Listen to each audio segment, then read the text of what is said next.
ഒരു ജനതയെ ഇല്ലായ്മ ചെയ്യുന്നതിനുള്ള ആദ്യ നടപടി അവരുടെ ഓർമ്മകൾ ഇല്ലാതാക്കലാണ്. അവരുടെ പുസ്തകങ്ങൾ, സംസ്കാരം, ചരിത്രം എന്നിവ നശിപ്പിക്കുക. എന്നിട്ട് പുതിയ പുസ്തകങ്ങൾ എഴുതുക, പുതിയ ചരിത്രം തീർക്കുക, പുതിയ സംസ്കാരം കണ്ടെത്തുക. അധികം കഴിയുന്നതിന് മുമ്പ് തങ്ങൾ ആരായിരുന്നുവെന്നും ആരാണെന്നും രാഷ്ട്രം മറക്കാൻ തുടങ്ങും. അവർക്ക് ചുറ്റുമുള്ള ലോകം അവരെക്കാൾ വേഗത്തിൽ ഇക്കാര്യങ്ങൾ മറക്കും. വിഖ്യാത എഴുത്തുകാരൻ മിലൻ കുന്ദേരയുടെ ചിരിയുടെയും മറവിയുടെയും പുസ്തകം ആരംഭിക്കുന്നത് ഈ ഓർമ്മപ്പെടുത്തലോടെയാണ്.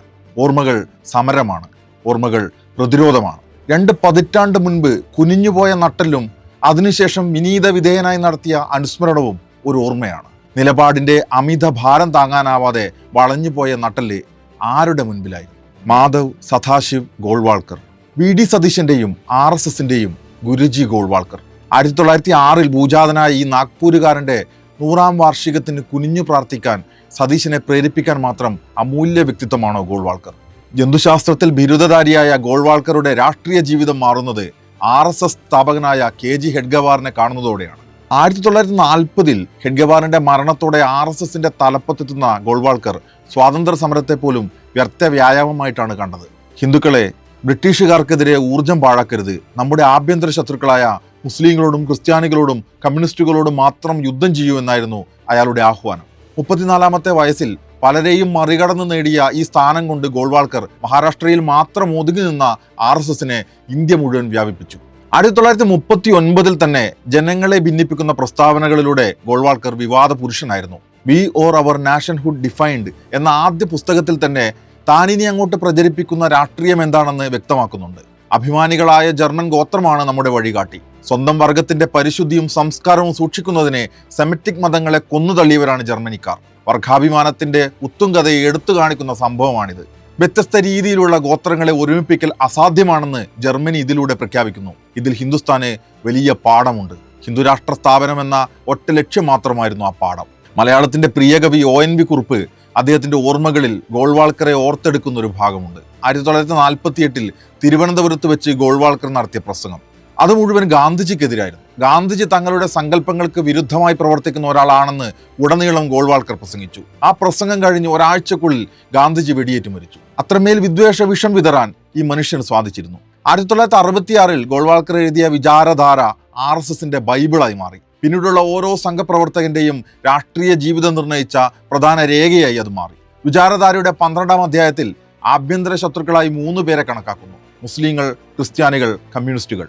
അങ്ങനെ കാണാനും ഗോൾവാൾക്കർക്ക് പ്രത്യേക ന്യായീകരണങ്ങളുണ്ട്. മുസ്ലിങ്ങളുടെ ദേശഭക്തി ഇന്ത്യയോടല്ല, പാകിസ്ഥാനോടോ പാൻ ഇസ്ലാമിക് ആശയങ്ങളോടോ ആണെന്ന് അയാൾ വിമർശിക്കുന്നു. ഹിന്ദുരാഷ്ട്രത്തിന്റെ ഏകീകരണത്തിന് തടസ്സമായി നിൽക്കുന്നത് മുസ്ലിങ്ങളാണെന്ന് പറഞ്ഞു വെക്കുന്നു.